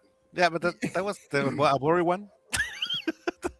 Later, this is a funny story, but the next video is the Tony one that get all Comicsgate mad at me, Oh, I don't think all of Comicsgate was mad at you, bro. Nah, the half of Comicsgate Okay, get mad, half. Okay. and I send Tony to the border, so he gets with me on Mexico, Oh yeah. Apparently everybody in South America lives in Mexico. Yeah, yeah, that's the thing I learned from here. I didn't know racist until I get here. Mr. Yanafui, it's not like that. It's actually, no, legitimately, like, I'm going to be real with you right now. It's not like that. Legitimately, what it is we all look, and no offense, we don't notice the men, but we see the women, and we go, whoa, all of those women down there, South Mexico and down south. Holy smokes, bro. Like, we all, okay, it's nothing. We're not complaining about you guys for sure. This is where you say, what do you mean, you guys? Yeah, what do you mean, you people? Yeah. But, it's the same as, like, if you were to complain about Germans, I would be like, that's got nothing to do with me. And you'd be like, well, you're white. And I'm like, well, I'm not German, though. We have a lot It's- of Germany here. It's the Yeah. same thing. Well, I know you do down there.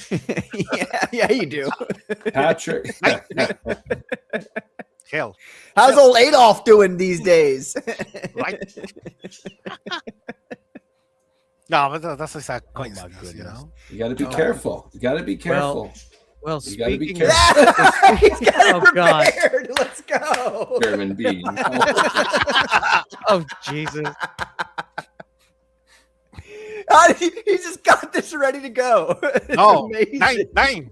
nine. Oh, that escalated. Damn. Oh my God. Why That's is great. What happened? That's fantastic. Hey, guess what, guys? no. I'm sorry. Go ahead, Ben. It's your show. No, but what I want to know what you were gonna say. Okay, watch this. This is what we call, ladies and gentlemen, getting a brand new comic book in the mail. Ooh. I get these once every 2 weeks, I Uh-oh. would say. People say other people don't fulfill comic books, but they sure do.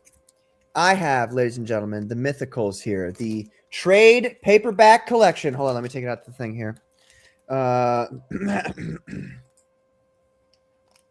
Sorry. Camera's big on me, and I'm like, okay, I got to look at the camera. All right. The Mythicals. That's correct. Pressure's By on you. Hojo, ladies and gentlemen. I didn't even look to see what I had in this book before I opened it here. This is all 3 issues of the Mythicals in one trade paperback collection. Very Look at nice. this fat boy. How many pages? Look at that. Well, each one was probably 24, I want to say. So it's like just over 70 then. Yeah, just over 70. Very cool. Holy smokes. This is a great series. I have all the individual issues myself, but like what a great series the Mythicals is. If you guys ever heard of Hojo, even if you haven't heard of Hojo, you should go back him. He's on I Fun have. My Comic right now. And I got a bunch of other stuff. I you don't know, think he's like little- particularly fond of me. Oh, but- it's a mini comic. Look at that. I got a mini comic with I didn't even know that. And a thank you letter. I didn't get a thank you fucking letter from you, Ben. Let me read this. You suck. Oh, man. Why'd you say that? Hey, that sounds like what he said about me. No, I'm just kidding. Look, he even gave me a little note. He said, thanks, Patrick. Keep on keeping on. Hail Commandos. Thank you, Hojo. Very cool. What a stand-up guy. Thank you, Hojo.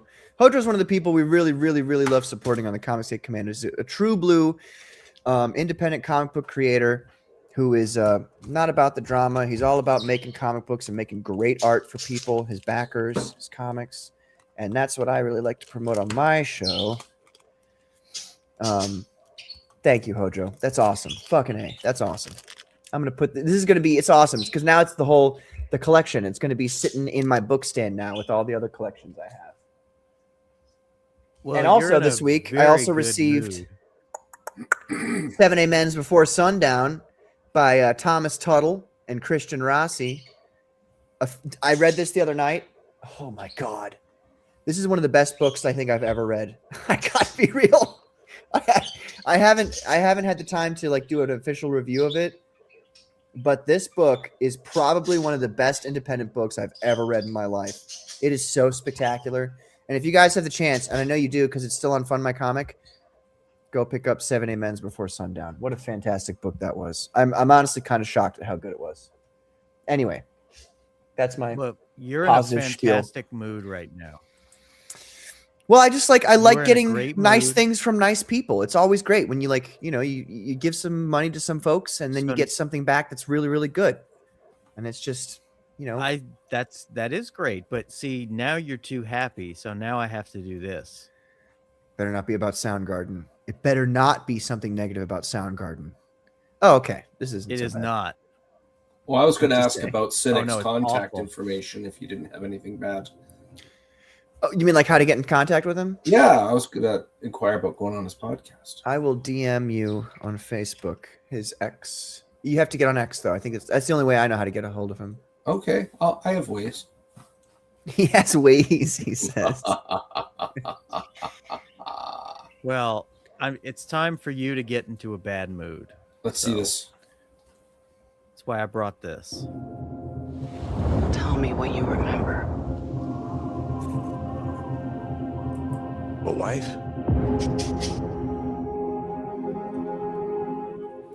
A son. Sent. Say what? I said I sent it. Thank you. Oh, No problem. I thought you had a comment about this monstrosity we're about to witness. I thought you just wanted to watch the trailer and not talk about it at all. I'll talk about it with you more. I always talk about it. Just plays the trailer. I just don't do it during all the time. Why does everybody have to pause every 5 fucking seconds? Yeah. I'm sorry I said anything. Ben, hold on for a second. Ben, hold on. Yeah. Okay, continue.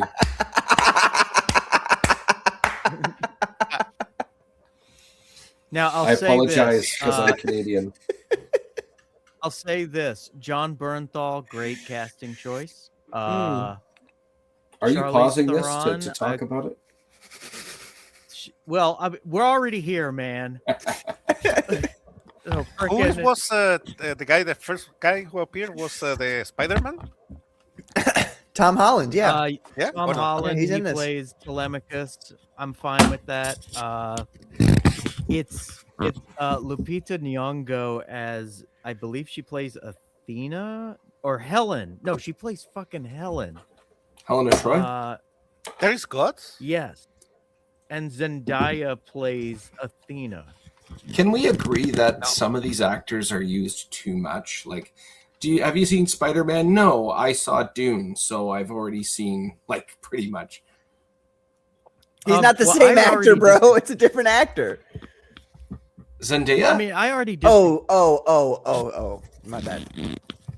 Oh, Why are you farting while you're Holland adjusting and the camera, Kamala, bro? you know, and the same shit.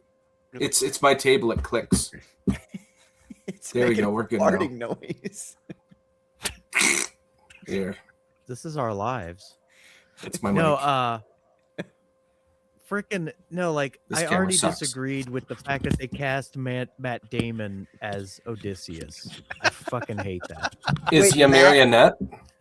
Matt Damon. Matt Damon is Odysseus in this? Matt Damon. God. Yeah. Who do you think's been talking? Damon. Sorry. Help me go home.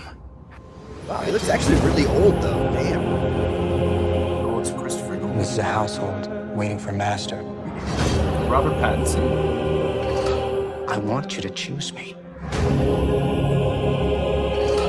Ithaca's king is coming back. No, he's not.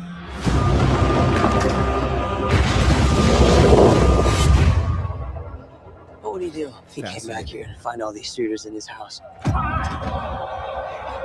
They're pining for a daddy. You didn't even know. Like some sniffling bastard. Who's looking after your wife and son? Do you see? My dad is coming home. Bringing Can you pause it really quick? Bringing. I really don't like, and this is my main problem with the God of War, like the modern God of War video games. I do not like how they use like modern terminology for things. Like I can't stand it. I despise it. Stop using the word dad. Like it's so cringe. It No just doesn't cap, fit. dog. Thank you. It just doesn't fit. Everybody's missing hair on the sides of their heads. Just everybody's a broccoli head. Yeah. Hey, what are you trying to say? No, it just doesn't fit. It just doesn't. You know, I just feel like these older, like more medieval, or like it just stop using the terminology. Like dad is a slang term that we use now that we never used to use. And I just wish we wouldn't use it in these movies that portray olden times. That one's a really tough. I get what you're saying. It's a really tough line to draw because I'm sure there's a lot of the lexicon here used that would have never used from that era. So it's really, I get what you're saying, though. I understand why that would irk you.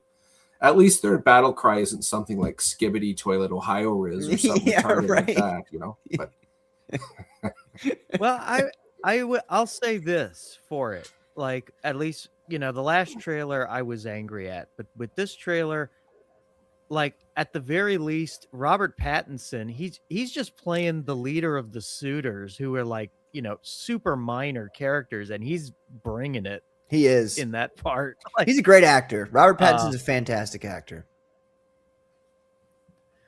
But I mean, you know, and Matt Damon, you're kind of selling me a little bit more on being Odysseus, but at the same time, it should have been Hugh Jackman. It should have been Hugh Jackman. No, it's too old to play. Or no, or not.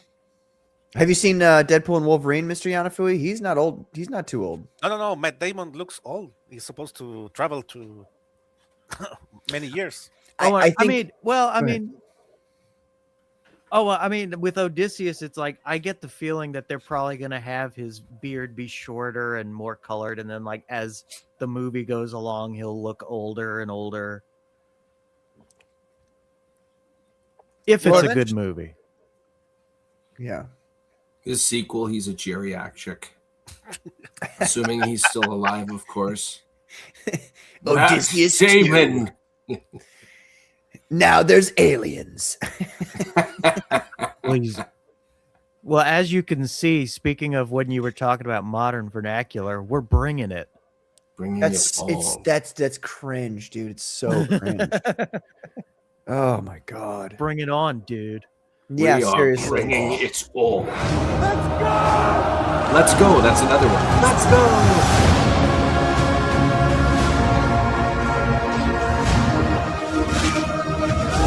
Those guys look cool. I need everyone at this party dead. I can still save them. You're a man who needs to control his fate. But you cannot control this. That world is gone.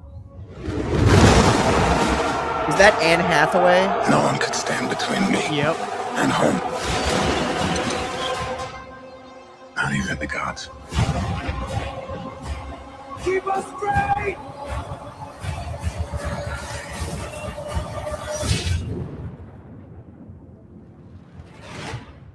I think it's asleep. There's Gandalf. Okay, well, we've already got a break in continuity. Or not continuity. We've already got a deviation from the story. Odysseus did not disrespect Athena or Apollo or whoever the hell that statue was supposed to be of. He disrespected Poseidon by declaring that he didn't need the gods anymore after Poseidon had just covered their asses. Maybe in this version they made Poseidon a woman and he's hitting Poseidon. That is quite probable, actually. Oh yeah, you've heard about Greta Gerwig's Chronicles of Narnia? No. Oh, well, I'm happy to tell you about this. You sound very happy. Yeah, to we're tell getting me. Chronicles of Narnia. We're getting Chronicles of Narnia written by a feminist who has decided now Meryl Streep is playing Aslan. Naturally. Meryl Streep? So, of course, the Christ figure in this story is a woman. Yeah. That's a stretch. I think it's Meryl Streep. Guys, we should all go watch these movies and pretend, though, like you're going into the film. Not pretend. Actually, you'll probably still feel this way. Go in and be like, I'm about to watch a comedy. And then just enjoy it. You know what I mean? Every time you see something ridiculous, that's amazing. Well, you know what? Speaking of comedies, that one that got in trouble with Korea there, The Interview. Oh, yeah. There's that there's a line I really like in there. They hate us because they ain't us. So it's always changing the archetype of the thing everybody wants to be, right? That's all it is. I take it as a compliment. Yeah. That's all. I noticed a little bit of drip feed propaganda in this, though. The Cyclops, the old gods, You guys will start to see it Well, in the next 10 or so years, but you'll see. But that's the Odyssey. It's the Odyssey, but it's actual historical, factual reality. I know you're looking at me like I'm crazy. You'll see. Just give it a second. Well, no, they keep dropping this. love. They keep dropping this shit in Hollywood, bro. Hollywood makes these movies where they're like, the people are so stupid. We're gonna put the truth right in front of their faces, and they're gonna think it's fiction. Okay. Yeah. The thing is, well, all I know is I just happen to love mythology. It's not mythology. I am also writing my. I'm talking about the gods. I'm talking about what you're talking about. It's not mythology. Oh, okay. I don't. Mr. Yanafu and I are going to be talking about what you guys are talking about, which is what you're talking about. When we're talking about it, no, that's just silly. Let's not get carried away. I think he's alluding to the theory I think he's alluding to the idea that the gods of other religions were real, but they were actually demons. It's not a theory; it's historical fact. Well, I don't know if I agree with that assessment. But, okay, you know. Well, the satanic pedophiles who are making Hollywood movies think it's real, so just watch them do their propaganda. You know, guys, you should be happy about this movie. It's not a sequel, you know. Yeah, hey, it's a remake, though. No, it's a prequel of Troy. You know. How have you been with these ideas, there, Mr. Yanafui?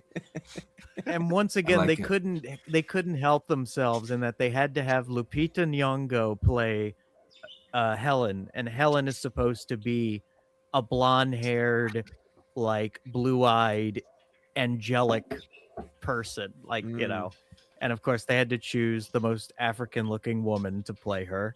Well, they're going to they're going to bring in, just for the sake of it, Achilles, even though it doesn't make sense. But it's going to be played by Lassie, the dog. It's going to be great.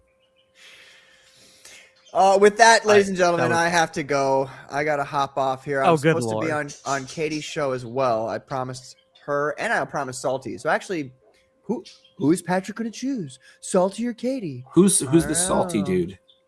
Sean Salter. He used to work in Hollywood. Gay, but he's not a loser. He's actually a really, really awesome guy. Great Christian man, and he's got a show called The Salty and Savage Show with his friend Savage, and who also worked in Hollywood for a time. So they've got like the inside scoop on Hollywood, and they talk about that all the time. And so I'll be on his show if he sends me the link, but he probably won't. So we'll see. He's making a book called. Do you remember the name, Patrick? Yes, Silence Do Good. Number 2. Essentially, the main idea is that AI. So it's like this: Benjamin Franklin gets kidnapped from the past by an AI overlord god from the future that wants to incorporate his whole mind into its own AI. So it kidnaps him from the past to bring him into the future and convince him, everything's perfect now in the future with AI and all that. And so he realizes at the end of the first issue, spoiler alert, that that's not quite what's going on. So he starts to, fight the system. And I don't know what we're going to do in the second book here with Salty, but it's shaping up to be a real banger. And the first one was really awesome as well. So. Yes, indeed. This is filling out hour 2 for myself. Unfortunately, I got to pack it in. I got 3 little ones to get ready for tomorrow. And that is part of the game. Well, it's probably good for us all to pack it in right now, actually, then. Oh. Because, yeah. So, Ray, thank you once again for coming on. It's been a pleasure. It was a pleasure. Appreciate the hospitality. Also, so. Yeah, Ben. And where can everybody find you? You can find me on. You can find the Facebook, the Madcaps Facebook page. You can also find me on Facebook as DM Ray. You can also find me on Instagram as Raymond the DM, because DM Ray was taken. DM is just short for Dungeon Master. But anyways, more importantly, I've got 10 days left on Kickstarter. The entire miniseries of the Madcaps. I'm telling you right now, anybody who has friends that they don't get to see as much as they used to, this could be something where Their inner child is refreshed for just seeing a friend passing through the city for 5 minutes. This book is an homage to that level of camaraderie, told with the theme of fantasy, expressed through the medium of a comic book. Go and check it out now. We got 10 days to go. I guarantee you this is something you'll appreciate from cover to cover. Yeah, but sorry, Jay. Hell Ray, yeah. to tell you, in the private chat, I put the channels from KD, FFS, and I leave the Twitter from Salty, KD, and Cynic from FFS, so you can contact them. You know, Appreciate it. Yeah. I think you have Patrick. Thank you so much, Mr. Yanafue. Thank you. And Ben, thanks for Patrick. having me on. Ray, thank you for being here. It's nice to meet you. Yanafui, it's a pleasure as always, at least for me. We'll call I it enjoy the it. Pale Irish Alliance. There you go. Yes, there you go. Pale Look at how Irish pale I Alliance. am. That's how pale. I'm as pale as the And snow where can outside. we all? And where can we all find you, Patrick? You can find me as Logos, Logos Comics on. Did I do that with an X on my account? I don't think. Hold on, I got to make sure if I was edgy or not. No, it's just regular comics. I thought, Logos Comics Yeah. on X and also on YouTube, where we do the Comics Day Commandos every Saturday night, but not this Saturday night because all my teammates from my MMA gym they have a fight. There's 6 of my teammates fighting, so I'm going to be there this Saturday night. And yeah. Oh, I'm and stupid. Of course. We've got 11 days left for River of Blood, ladies and gentlemen. You Oh, can back that right now on Fund My Comic. And yeah, that's all I have to say. I'm sorry. Oh no! I forgot that you were still alive. God damn it. Wow. Mr. Yanafui, Real friend. as there. always. Hey, when's the last time you came around? No, Mr. Yanafui, God bless you for coming once again. Where can everybody find you? It's my time. Give me that. Quiet. I'm sorry. You have a button to silence. You Your know. little smile got me. Is that the one where he goes like this? Yeah, it's like. There it is. Yeah, Can you say I know something- This happened because you are jealous. You are jealous Say of something my in brown Spanish skin. that's. Say something in Spanish that is like very like vanilla, but say it like in a very threatening voice in Spanish. Vanilla. Like plain, like not a big deal. Like I'm gonna have a sandwich later. Por favor. Let's say it like silencio. you're angry, like Por favor, silencio. beautiful.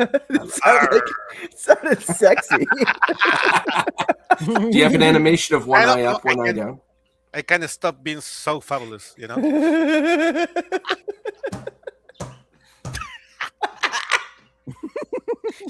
I'm killing him. Jesus. You're killing him. I'm only a joke for you, you know. You're giving Am him the I best right? ab workout he's had in a while. Stop being so funny, and I'll stop laughing all the time. You're making him ugly laugh at this point. You know, I'm a very serious guy, you know. We believe you. Right. Yeah. And after like a couple of after like an hour and a half of streaming with him, like you really get used to it. I look at the character in the face like I'm talking to him. Like, Yeah, I do the same.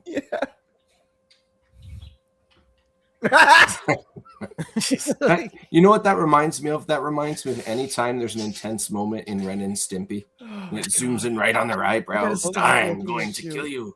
I'm not gay. We believe you. Jesus. Okay, so you can find me on YouTube on Mr. How you call it? Underscore? How you call the little line? The little you line. said it. Underscore. Yanafui. Underscore Mr. Oh, underscore oh, John oh. of Fui, or you can find me on Twitter. You can find my music on all the streaming music how you call it? Streaming, Spotify, yeah. Apple Music, you know. If you want to see my beautiful music, Ben, have you listened? No. Yes. Okay. So that's it. You take requests for your AI music videos? Request? Yes. Look how happy he got when you said requests. I want to see a song about cereal box mascots but in the music videos, them just brawling it out Super Smash Brothers style. Are you going to pay me? No, it's just requests. It's No, not an invoice. No. All right, that's fine. That's fine. I'm going to do it, get 1 million views, and I'm going to dedicate it to you saying no to me. Yeah, no, I'm not going to watch it, so be great, you know? Be great. Oh my God, I gotta go. Goodbye, guys. Love you. Bye-bye. Oh, good Lord. Finally. Well, I am, of course, your host, Ben, aka the Fusebox. You can find me on Twitter at Fusebox7. You can also find me on Instagram at Outlaw Nights, and you can find me on Facebook under my real name, Ben Fuselier, Fuselier. And do not forget, ladies and gentlemen, get yourself copies of Madcaps issues 1 through 3, with 3 coming out soon. And don't forget to back River of Blood, which I am sorry I did not show off River of Blood today on Fun My Comic, but it is gorgeous as hell. It's an awesome Native American horror story. And I am dying to get it. I haven't been able to afford it. But yeah, if you like anything we had to say, go ahead and hit the like button. Go ahead and hit the subscribe button. Be sure to hit the bell for notifications. And hell, if you didn't like anything we had to say, if Patrick's comments to Mr. Yanafui were incredibly offensive to your senses, go ahead and hit the dislike button. Because whether you love us or hate us, it doesn't matter. It feeds us. We crave the attention. That's why we're on YouTube. Thank you so much for joining us once again, ladies and gentlemen, and we will talk to you all later.